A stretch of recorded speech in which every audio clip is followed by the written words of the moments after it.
तो hello friends, welcome back to our Delhi tour का day 3। और आज का दिन होने वाला है काफ़ी ज़्यादा एक्साइटिंग, क्योंकि आज हम एक्सप्लोर करने वाले हैं दिल्ली की 3 बहुत ही अलग और शानदार जगहें। सबसे पहले जाएंगे एयरफोर्स म्यूज़ियम, फिर उसके बाद लोटस टेम्पल, और आखिर में एक्सप्लोर करेंगे हुमायूंस टूम। तो अभी हम लोग आ चुके हैं जनकपुरी वेस्ट के यूनिटी मॉल की मल्टी लेवल पार्किंग में, जहां हमने अपनी कार पार्क कर दी है। अगर आप भी यहाँ आ रहे हो तो यहाँ पार्किंग इजीली अवेलेबल है। अब यहाँ से हम लोग पकड़ेंगे जनकपुरी वेस्ट की अंडरग्राउंड मेट्रो और उतरेंगे सदर बाजार छावनी।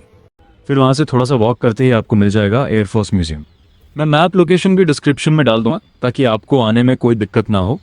अब जैसे ही आप म्यूजियम के अंदर एंटर करोगे, सबसे पहले आपका आधार कार्ड वेरीफाई किया जाता है। फिजिकल कार्ड हो या मोबाइल में डिजिटल कॉपी, दोनों चल जाते हैं। उसके बाद अंदर आते ही आपको रिसेप्शन एरिया मिलेगा, जहाँ से लगभग 40-50 रुपए की टिकट मिल जाती है। मतलब इतनी कम कीमत में इतना इन्फॉर्मेटिव प्लेस मिलना ऑनेस्टली काफ़ी बढ़िया है। और भाई, जैसे ही हम पहले हॉल में एंटर हुए ना, सामने इतने सारे फाइटर प्लेन्स खड़े थे कि लिटरली ऐसा फील आ रहा था जैसे किसी मिलिट्री मूवी के सेट में आ गए। हालांकि जब हम यहाँ आए थे तब 26 जनवरी की प्रिपरेशन चल रही थी, तो हर तरफ पेंटिंग, वेल्डिंग, क्लीनिंग और मेंटेनेंस का काम चल रहा था। लेकिन फिर भी म्यूज़ियम का एक्सपीरियंस काफ़ी अच्छा था। यहाँ पर इंडियन एयरफोर्स की हिस्ट्री को बहुत डिटेल में दिखाया गया है। कौन कौन से एयरक्राफ्ट्स अलग अलग वॉर्स में यूज़ हुए, कौन से पायलट्स ने क्या मिशंस किए, और कैसे इंडियन एयरफोर्स ने देश की रक्षा में अपना योगदान दिया, सब कुछ बहुत अच्छे तरीके से एक्सप्लेन किया गया है। यहाँ एक पाकिस्तानी एयरक्राफ्ट भी रखा हुआ है जिसे वॉर के दौरान कैप्चर किया गया था। ऐसी चीज़ें रियल में देखना अपने आप में अलग ही एक्सपीरियंस होता है। फिर एक पूरा सेक्शन था 1947 टू 1948 कश्मीर वॉर के ऊपर, जहां दिखाया गया था कि इंडियन एयरफोर्स ने उस समय कैसे ऑपरेशंस किए थे। और भाई, सबसे इंटरेस्टिंग सेक्शन लगा मुझे बैटल ऑफ लोंगेवाला वाला। अगर आपने बॉर्डर मूवी देखी है ना, तो आपको पता होगा कि 1971 इंडिया पाकिस्तान वॉर में लोंगेवाला की लड़ाई कितनी लेजेंडरी थी। यहाँ उसका एक शानदार 3D प्रेजेंटेशन बनाया गया है, जिसमें दिखाया गया है कि कैसे इंडियन एयरफोर्स ने रात भर पाकिस्तानी टैंक्स को रोकने में मदद की थी। इतना डिटेल्ड रिप्रेजेंटेशन था कि ऑनेस्टली पढ़ते पढ़ते हिस्ट्री में इंटरेस्ट आ जाए। फिर आगे बढ़े तो वहाँ इंडियन एविएशन और पुराने एविएटर्स से रिलेटेड बहुत सारी चीज़ें दिखाई गई थी। पुराने डॉक्यूमेंट्स, एयरक्राफ्ट मॉडल्स, यूनिफॉर्म्स, मतलब एविएशन लवर्स के लिए हेवन है ये जगह। अब एक चीज़ बताऊँ, ये म्यूज़ियम अभी उतना बड़ा नहीं है अगर फॉरेन म्यूज़ियम से कंपेयर करें। मैं जर्मनी में भी एक एविएशन म्यूज़ियम गया था जो काफ़ी मैसिव था। लेकिन अच्छी बात यह है कि दिल्ली के पालम एरिया में एक बड़ा एरोस्पेस म्यूज़ियम बनाने का प्रपोजल चल रहा है, तो फ्यूचर में शायद यहाँ और भी नेक्स्ट लेवल चीज़ें देखने को मिले। अब हॉल से बाहर निकले तो वहाँ एक छोटा सुवेनियर सेक्शन भी था, जहाँ से आप एयरफोर्स बैजेस, फ्रिज मैग्नेट्स, की चेन्स, पैचेस और एयरक्राफ्ट मॉडल्स खरीद सकते हो। और ऑनेस्टली प्राइसेस भी ज़्यादा नहीं थे।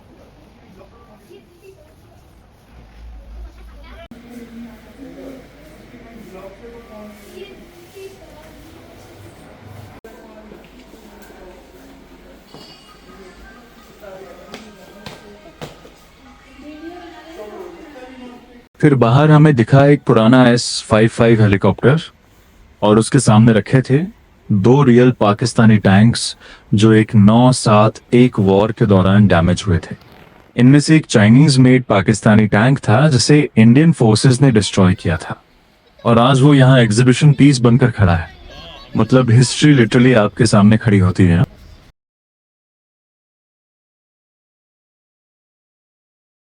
इसके बाद हम पहुंचे ड्रोन सेक्शन में, जहां इंडियन एयरफोर्स के अलग अलग सर्वेलेंस ड्रोन्स और डिफेंस सिस्टम्स के बारे में बताया गया था। वहीं पर एयर कॉमोडोर मेहर सिंह की स्टैचू भी लगी हुई थी, जिन्हें इंडियन एयरफोर्स के लेजेंड्स में गिना जाता है। फिर हम गए दूसरी गैलरी में, जहां फाइटर पायलट्स की यूनिफॉर्म्स, मेडल्स, बैजेस और ट्रॉफीज रखी हुई थी। और भाई, वहाँ एक वॉल थी जहाँ उन हीरोज़ के नाम लिखे थे जिन्हें शौर्य चक्र, वीर चक्र और महावीर चक्र जैसे सम्मान मिले थे। सच बताऊं, उन नामों को पढ़कर जेन्युइनली रिस्पेक्ट फील होती है हमारे सोल्जर्स के लिए। इसके बाद अलग अलग फाइटर स्क्वाड्रंस, हेलीकॉप्टर स्क्वाड्रंस और मिसाइल यूनिट्स के बारे में डिटेल में एक्सप्लेन किया गया था। कौन से एयरक्राफ्ट किस काम में यूज़ होते थे, ट्रांसपोर्ट मिशंस कैसे होते थे, मिसाइल्स कौन कौन सी थी, सब कुछ बहुत अच्छे तरीके से डिस्प्ले किया गया है। और आखिर में आया हमारा फेवरेट सेक्शन, वेपन गैलरी, जहाँ पुराने grenades, daggers, rifles, AK-47S, bullets और कई तरह के वेपन्स डिस्प्ले किए गए थे। इतनी सारी चीज़ें थीं कि अगर आपको मिलिट्री हिस्ट्री में थोड़ा भी इंटरेस्ट है ना, तो आप यहाँ घंटों आराम से स्पेंड कर सकते हो। फिर आगे आया एक और डेंजरस लेकिन काफ़ी interesting section, weapon and missile gallery. अब भाई यहाँ आते ही सबसे पहले नज़र पड़ती है अलग अलग कार्ट्रिजेस और बुलेट्स पे। और सच बताऊँ, ये 30 मिलीमीटर के कार्ट्रिजेस देखकर ही अंदाज़ा लग जाता है कि असली वॉरफेयर कितना ख़तरनाक होता होगा। इतनी बड़ी गोलियां थीं कि अगर किसी को लग जाए तो लिटरली इंसान के चिथड़े उड़ जाएं। साथ में पुराने सोर्ड्स, डैगर्स और कई तरह के कॉम्बैट वेपन्स भी डिस्प्ले किए गए थे। फिर शुरू होता है मिसाइल सेक्शन, जहां अलग अलग प्रकार की मिसाइल्स और बॉम्ब्स रखे हुए हैं। जैसे यहाँ एक 500 किलोग्राम जीपी बॉम्ब भी डिस्प्ले किया गया था, जिसे फाइटर एयरक्राफ्ट्स द्वारा यूज़ किया जाता था। और भाई, इतनी बड़ी मिसाइल्स को सामने से देखना अपने आप में ही नेक्स्ट लेवल एक्सपीरियंस है। वहीं पर एक हल्के लड़ाकू विमान यानी लाइट कॉम्बैट एयरक्राफ्ट का मॉडल भी रखा हुआ था, जिससे समझ आता है कि मॉडर्न फाइटर जेट्स कितने एडवांस सिस्टम्स के साथ आते हैं। अब मौका अच्छा था, पीछे तलवारें, बंदूकें और मिसाइल्स रखी हुई थीं, तो हमने भी मौका देखकर एक सिनेमैटिक वीडियो शूट कर डाली। बाहर से देखने में म्यूजियम छोटा लगता है, लेकिन अंदर ऑनेस्टली काफ़ी कुछ एक्सप्लोर करने को है। फिर हमें दिखाई गई फाइटर एयरक्राफ्ट की इजेक्शन सीट्स, मतलब इमरजेंसी के समय पायलट कैसे एयरक्राफ्ट से बाहर निकलता है, उसका पूरा मैकेनिज्म एक्सप्लेन किया गया था। उसके बाद हम पहुंचे दूसरी गैलरी में, जहां और भी एडवांस्ड मिसाइल्स और एविएशन इक्विपमेंट रखे हुए थे। यहाँ फाइटर एयरक्राफ्ट्स में यूज़ होने वाले जॉयस्टिक कंट्रोल्स भी डिस्प्ले किए गए थे, मतलब पायलट किस तरह एयरक्राफ्ट कंट्रोल करता है वो भी डिटेल में दिखाया गया था। साथ ही पुराने सैटेलाइट्स और एविएशन कम्युनिकेशन सिस्टम्स भी रखे गए थे। अगर आप हर सेक्शन डिटेल में पढ़ो ना, तो आराम से 2-3 घंटे यहाँ निकल जाएंगे। और ऑनेस्टली ये सिर्फ म्यूज़ियम में ही है, इंडियन एयरफोर्स की पूरी जर्नी का एक मिनी एक्सपीरियंस है।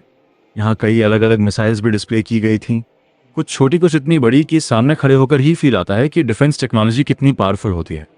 हर मिसाइल के साथ उसका नाम, रेंज और यूज़ भी मेंशन किया गया था। मतलब डिफेंस और मिलिट्री टेक्नोलॉजी में इंटरेस्ट रखने वालों के लिए ये जगह गोल्ड माइन है। अब आखिर में हम लोग वापस मेन गेट की तरफ आए। यही गेट एंट्री और एग्जिट दोनों के लिए यूज़ होता है। गेट के पास एक बड़ी एलईडी स्क्रीन भी लगी हुई थी, जहां लगातार इंडियन एयरफोर्स की वीडियोस और क्लिप्स चल रही थीं। और क्योंकि 26 जनवरी आने वाली थी, तो पूरे एरिया में प्रिपरेशन और मेंटेनेंस का काम भी चल रहा था। वैसे ये व्लॉग हमने रिकॉर्ड किया था 7 जनवरी को, इसलिए थोड़ी पेंटिंग और डेकोरेशन वाली एक्टिविटीज़ आपको वीडियो में दिखेंगी। तो भाई, यहीं ख़त्म होता है हमारा एयरफोर्स म्यूज़ियम एक्सपीरियंस। अब यहाँ से हम लोग वापस पकड़ने वाले हैं सादार बाज़ार कैंट वाली मेट्रो और निकल चुके हैं अपनी अगली डेस्टिनेशन की तरफ। मिलते हैं नेक्स्ट लोकेशन लोटस टेम्पल में। तो भाई, एयरफोर्स म्यूज़ियम एक्सप्लोर करने के बाद हमने पकड़ ली मेट्रो और पहुँच गए सीधे कालकाजी मेट्रो स्टेशन। अगर आप भी यहाँ आना चाहते हो तो गेट नंबर 2 या 3 से एग्जिट लेना, और बस 2-4 मिनट पैदल चलते ही सामने दिख जाएगा दिल्ली का फेमस लोटस टेम्पल। और भाई, जैसे ही पहली बार ये सामने दिखता है ना, सच में ऐसा लगता है जैसे कोई जायंट सफ़ेद कमल ज़मीन से निकल आया हो। अब सबसे पहले बात करें यहाँ के गार्डन एरिया की, तो भाई क्या ही मेंटेन किया हुआ है। हर तरफ ग्रीनरी, एक से एक फूल और इतने बढ़िया पेड़ कि आधा टाइम तो बस इधर उधर देख कर ही निकल जाए। और सबसे मज़ेदार चीज़, यहाँ हमें संतरे के पेड़ भी दिख गए। हाँ भाई, असली वाले संतरे लगे हुए थे पेड़ों पर। उनका व्यू भी मैं आपको आखिर में दिखाऊंगा। अब क्योंकि हम लोग यहाँ 7 जनवरी को आए थे, ठंड का मौसम था, तो भीड़ भी काफ़ी ज़्यादा थी। और भाई, फॉरेनर्स भी बहुत थे यहाँ। मतलब दिल्ली की ऐसी जगह है जहाँ आपको इंडिया से ज़्यादा बाहर के लोग दिख जाएँ कभी कभी। अब जैसे ही आप आगे बढ़ोगे, आपको सबसे पहले शूज़ डिपॉजिट करने पड़ते हैं।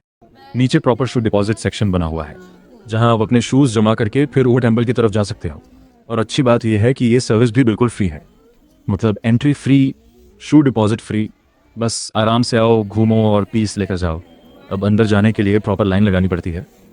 और जैसे जैसे आप ऊपर जाते हो, दोनों तरफ बड़े सुंदर वाटर पूल्स बने हुए हैं जिनमें नीला पानी भरा रहता है, और वही आइकॉनिक सिनेमैटिक व्यू आता है लोटस टेम्पल का। सच बताऊं, कैमरा में जितना सुंदरता है, रियल लाइफ में उससे कई ज़्यादा पीसफुल फील देता है ये प्लेस। अब अंदर जो मेन प्रेयर हॉल है, वहाँ कंप्लीट साइलेंस मेंटेन करना पड़ता है। कोई चिल्लाना नहीं, कोई बातें नहीं, और रिकॉर्डिंग भी अलाउड नहीं है, इसलिए अंदर की फुटेज हम नहीं ले पाए। लेकिन ऑनेस्टली अंदर 15 से 20 मिनट बैठकर जो शांति फील होती है ना, वो दिल्ली की ट्रैफिक और नॉइज़ के बाद लिटरली थेरेपी जैसी लगती है। और एक इंटरेस्टिंग फैक्ट, लोटस टेम्पल किसी एक धर्म का मंदिर नहीं है, ये बा हाउस ऑफ वर्शिप है, जहाँ हर रिलीजन के लोग आ सकते हैं और प्रेयर कर सकते हैं। मतलब यहाँ इंसानियत सबसे बड़ा रिलीजन है। फिर बाहर आकर हमने थोड़ा सिनेमैटिक मोड ऑन किया, साले साहब के 1-2 मास्ट वीडियो शूट किए, क्योंकि भाई इतनी एस्थेटिक जगह हो और रील्स ना बने, ऐसा कैसे हो सकता है। बाहर रिकॉर्डिंग अलाउड है, तो हमने अच्छे अच्छे वाइड शॉट्स और वॉकिंग शॉट्स भी किए। फिर थोड़ा दूर से लोटस टेम्पल का पूरा व्यू लिया, और भाई सच में नेक्स्ट लेवल लग रहा था। ऊपर से वाइट लोटस स्ट्रक्चर, नीचे ब्लू पूल्स, चारों तरफ ग्रीनरी, और ऊपर से विंटर वाली हल्की धूप, पूरा सिनेमैटिक वाइब आ रहा था। और सबसे बढ़िया बात, यहाँ की एंट्री बिल्कुल फ्री है, 1 भी रुपया नहीं लगता। तो अगर आप दिल्ली घूमने आ रहे हो ना, तो lotus temple definitely must visit place है।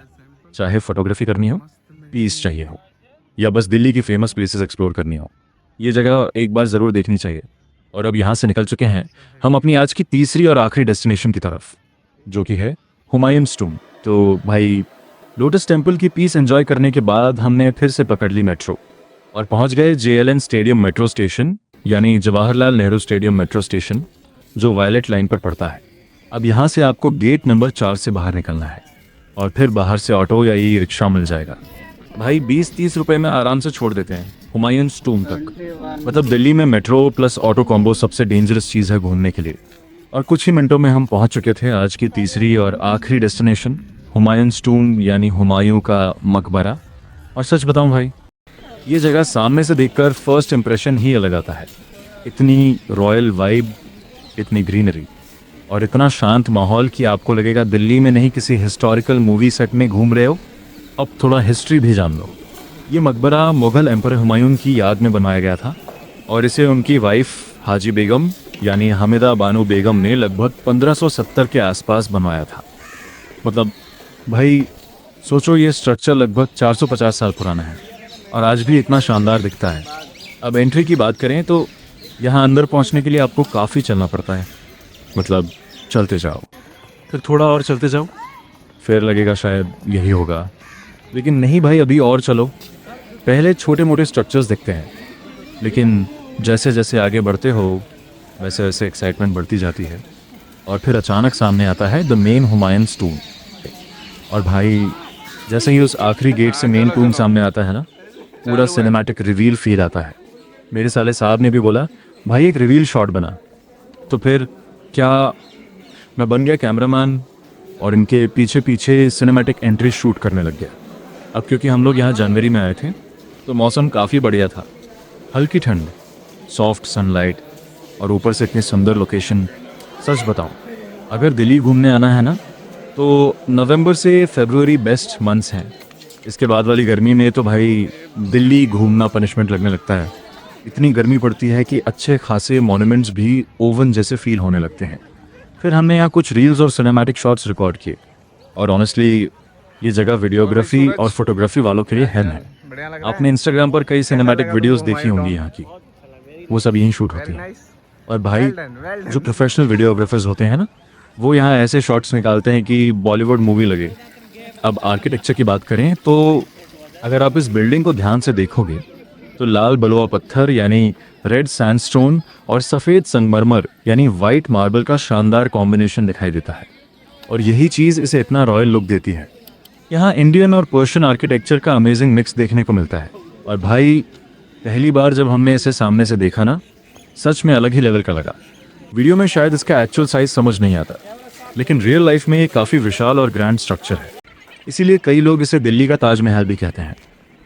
अब हम लोग मेन स्टेयर्स की तरफ बढ़े, और भाई ये सीढ़ियाँ मजाक नहीं है, इतनी खड़ी सीढ़ियाँ हैं कि चढ़ते चढ़ते ही सोचने लगोगे राजा महाराजा रोज़ ये कैसे चढ़ते होंगे। लेकिन जैसे ही ऊपर पहुँचते हो पूरा व्यू वर्थ इट लगने लगता है। ऊपर से सामने गार्डन्स दिखाई देते हैं, लंबे पाथवेज दिखते हैं, और सामने खड़ा ये विशाल मकबरा सच में नेक्स्ट लेवल एक्सपीरियंस देता है। और ऑनेस्टली अगर आपको हिस्टोरिकल आर्किटेक्चर पसंद है ना, तो ये जगह आपके लिए लिटरली जन्नत है। शायद यही वजह है कि यूनेस्को ने इसे 1993 में वर्ल्ड हेरिटेज साइट घोषित किया था। अब भाई यहाँ की ग्रीनरी भी नेक्स्ट लेवल है, चारों तरफ गार्डन्स, लंबे पाथवेज और मुगल स्टाइल सिमेट्री। पूरा एरिया इतना एस्थेटिक है कि हर एंगल से सिनेमैटिक शॉट्स निकलते हैं। और एक इंटरेस्टिंग फैक्ट, हुमायूंस टूम को इंडिया का पहला गार्डन टूम माना जाता है।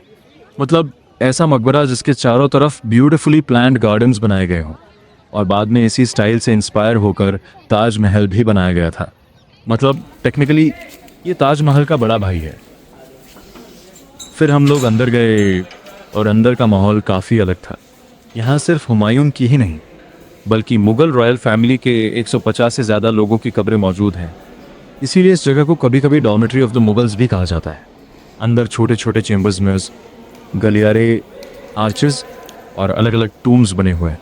और सच में जब आप सोचते हो कि ये बिल्डिंग 1500 की है तो दिमाग घूम जाता है कि उस समय इतनी शानदार आर्किटेक्चर कैसे बनाई।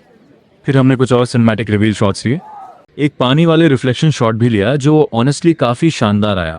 और भाई अगर आप कंटेंट क्रिएटर हो, रील्स बनाते हो या फोटोग्राफी पसंद करते हो तो हुमा एस टूम आपकी विश लिस्ट में ज़रूर होना चाहिए। अब धीरे धीरे शाम होने लगी थी तो हमने आखिरी कुछ शॉट्स रिकॉर्ड किए और निकल पड़े बाहर की तरफ। बाहर निकलते वक्त लेफ़्ट साइड में कुछ और पुराने स्ट्रक्चर्स भी दिखाई देते हैं तो उन्हें भी हमने थोड़ा एक्सप्लोर किया। और बस भाई यही ख़त्म होता है हमारा दिल्ली टूर डे 3। आज हमने एक्सप्लोर किए air force museum, कॉम्प्यूटर्स, lotus temple, Humayun's टूम। तीनों जगहें एक दूसरे से पूरी तरह अलग थीं लेकिन तीनों का एक्सपीरियंस अपने आप में शानदार था। अब देखते हैं अगली व्लॉग में कहाँ घूमने निकलते हैं। और हाँ, एक एक्साइटिंग चीज़, और उस टाइम मेरा इजिप्ट ट्रिप भी प्लान हो रहा था तो अगर सब सही रहा तो जल्दी ही इजिप्ट व्लॉग्स भी आने वाले हैं। तो भाई चैनल को सब्सक्राइब करके रखना क्योंकि कंटेंट पड़ा बहुत है, बस अपलोड करने में थोड़ा आलस हो जाता है। और हाँ, मेरे दोस्त तो वैसे भी वीडियो नहीं देखते, पूछो भाई व्लॉग देखी तो बोलते हैं कब डाली। खैर छोड़ो, आप लोग देखते रहो, प्यार देते रहो। मिलते हैं नेक्स्ट व्लॉग में। Thank you.